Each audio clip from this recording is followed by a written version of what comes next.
any police officer who kills somebody on the job, that will immediately initiate a federal Department of Justice investigation. Senator Sanders says the police should be in the hot seat. The Washington Post reports that this type of Justice Department involvement would add an extra 1,000 automatic federal investigations per year for the DOJ. Milwaukee County Sheriff David Clarke is with me now. Sheriff, welcome back. Before we get to the feasibility, what do you think of this idea of increasing scrutiny on the police?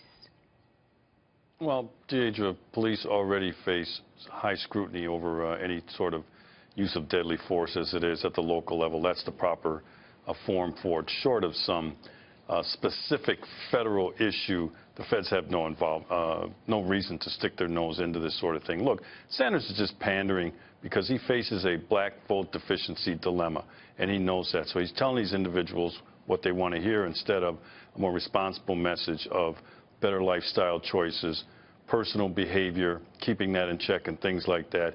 He's out pandering for votes. He says a lot of kooky things. This is asinine. Okay, that's clearly stated. And it is true that his opponent, Hillary Clinton, does have a much larger political presence with the African-American community on the Democratic side. So to your point, it seems very politically motivated. He's also calling for the demilitarization of police departments. And I'm just wondering, after what we saw in San Bernardino, if this is the right idea as we face an increasing threat of terrorism. No, that's a crazy idea as well. Look, this is designed to immobilize the police into a state of weakness where they no longer have the will to enforce the law. This equipment is needed to keep officers alive.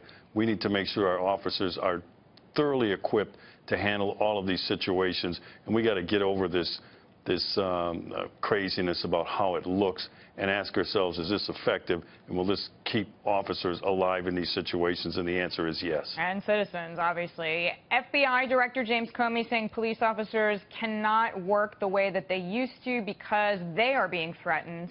Here's his comment.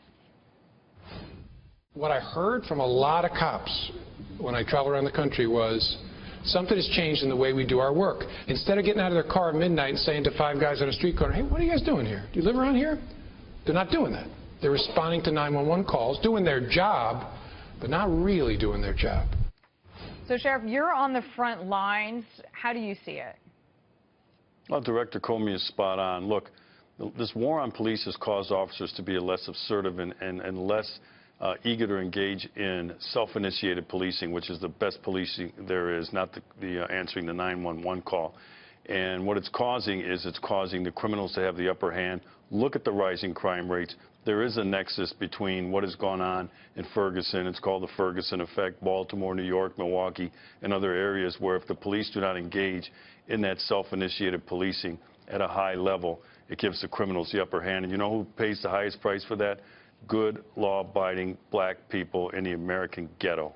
Yeah, that's, as you say, it seems like racial tension, and we've talked about this before, you feel like it has somehow gotten worse under President Obama.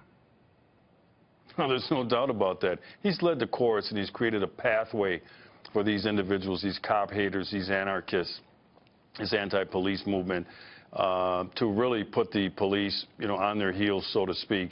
And I think it's very unfortunate because a person in his position, the President of the United States, is not supposed to take sides. He's supposed to calm the waters, and instead he has stoked racial discord in this country. And again, you know who pays the highest price for that?